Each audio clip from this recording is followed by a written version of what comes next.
Graças e paz. Hoje eu quero conversar com você sobre algo que muitas vezes acontece de forma silenciosa. Ninguém decide naufragar a fé da noite para o dia. Ninguém acorda e diz, hoje eu vou abandonar tudo que eu acredito. O desvio, ele é na verdade uma sucessão de pequenas concessões. Vamos entender como isso acontece e o mais importante, como proteger o nosso coração. Leia comigo o texto que se encontra em Hebreus capítulo 3, versículo 12 ao 14. Diz assim: Tende cuidado, irmãos, jamais aconteça haver em qualquer de vós perverso coração de incredulidade, que vos afaste de Deus, do Deus vivo.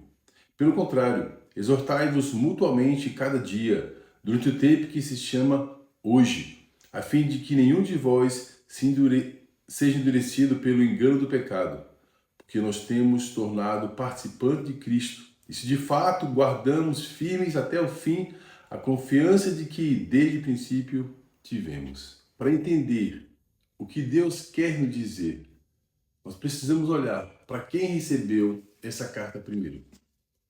Eles eram cristãos que estavam sofrendo pressão. Eles estavam sendo perseguidos e muitos pensavam em voltar para a segurança das antigas tradições. O autor de Hebreus, ele escreve para dizer, não voltem, que vocês têm em Cristo é infinitamente superior.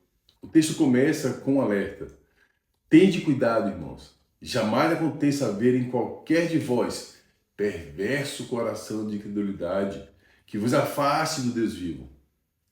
A Bíblia usa a palavra coração para falar do centro das nossas decisões.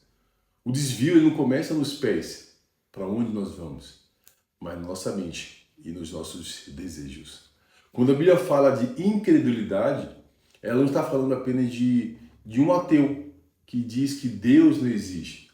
Ela fala do cristão que para de confiar que Deus é suficiente. O desvio começa quando paramos de acreditar que a vontade de Deus é o melhor caminho e nós começamos a achar que o nosso jeito de lidar com o dinheiro, nosso jeito de lidar com o sexo, nosso jeito de lidar com a família é mais inteligente do que o de Deus. O versículo seguinte, ele diz que o coração pode ser endurecido pelo engano do pecado.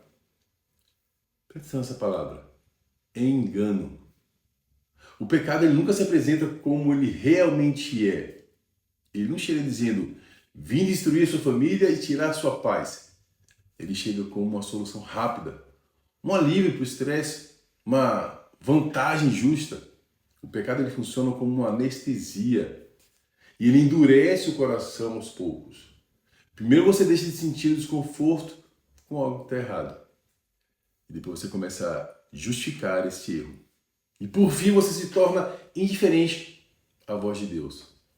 Um coração duro é aquele que ouve a verdade, mas ele não consegue mais penetrar. A verdade não penetra mais.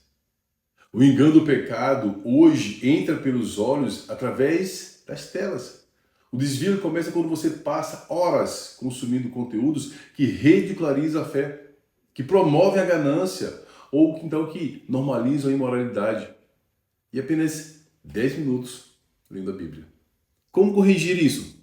Identifique, por exemplo, uma conta em uma rede social ou um hábito que você tem de entretenimento que esfria a sua fé.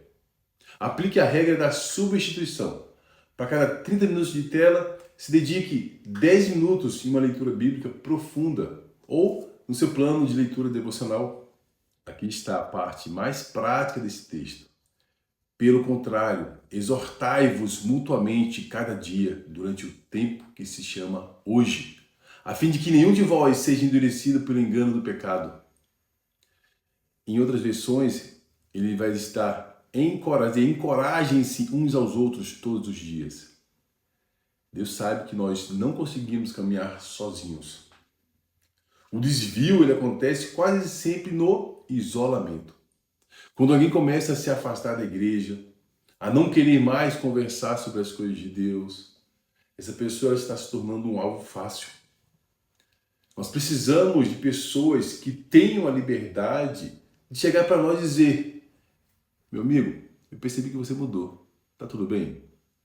O plano de Deus para que você não se desvie pode ser a pessoa que está sentada do seu lado. Nós somos responsáveis por ajudar o irmão e a manter o coração macio. Embora a tecnologia seja útil, o texto bíblico diz para nos encorajarmos uns aos outros. Isso exige presença, olho no olho. O desvio, ele prospera no anonimato. Se você apenas assiste ao culto pelo YouTube ou não tem ninguém que conheça suas lutas reais, você está em perigo. E como é que nós podemos corrigir isso? Comprometa-se a participar de um pequeno grupo, uma célula, ir à escola bíblica, se você já frequenta. Escolha uma pessoa de confiança e compartilhe uma dificuldade real com ela. Permita que alguém exorte você conforme o texto ordena. Vivemos em uma era de verdades individuais. O cristão se desvia quando começa a moldar Deus à sua própria imagem. E aí ignora parte da Bíblia que confrontam seu estilo de vida, especialmente em áreas como finanças, o perdão, sexualidade. Um conselho: na sua próxima leitura bíblica, não procure apenas as promessas de conforto. Pergunte o texto: o que é que confronta o meu jeito de viver? Se você encontrar algo que te incomoda, não ignora. Estude o contexto e busque entender como obedecer em vez de justificar o seu erro. O texto termina dizendo que somos participantes de Cristo se retivermos firmemente, quer dizer, se guardarmos firmes até o fim a confiança que tivemos no princípio. A prova de que a nossa fé é real não é como nós começamos, mas como terminamos. A vida cristã não é uma corrida de 100 metros, é uma maratona. O que nos mantém no caminho não é a nossa força de vontade, mas a nossa dependência contínua de Jesus. E se hoje você sente que o seu coração está ficando anestesiado, se aquela oração ou aquela leitura da Bíblia que antes era um prazer, agora parece um peso, se você tem flertado com pequenos pecados, achando que tem o controle, cuidado. O coração endurece quando acumulamos esses pequenos pecados, principalmente os não confessados. O pecado escondido, ele cria uma barreira invisível entre você e Deus. E com o tempo, se torna um muro. Não termine o seu dia sem fazer um exame de consciência. Se você falhou na integridade no trabalho, na paciência com a família, ou na pureza dos seus pensamentos, confesse imediatamente. O arrependimento diário é o que mantém o coração macio e sensível à voz do Espírito Santo. O caminho é uma pessoa, Jesus. Desviar-se do caminho é desviar-se dele. Não tente lutar sozinho. Confesse ao Senhor hoje mesmo: Pai, meu coração ele está endurecido. Me ajude a voltar. Procure um irmão e peça ajuda. O caminho é estreito, mas é o único que nos leva para casa. Que Deus guarde o coração de cada um de vocês. E lembre-se, a perseverança não é sobre nunca cair, mas é sobre nunca se esconder de Deus após a queda. Como diz o ditado, ou a Bíblia afasta você do pecado, ou o pecado afastará você da Bíblia. Amém?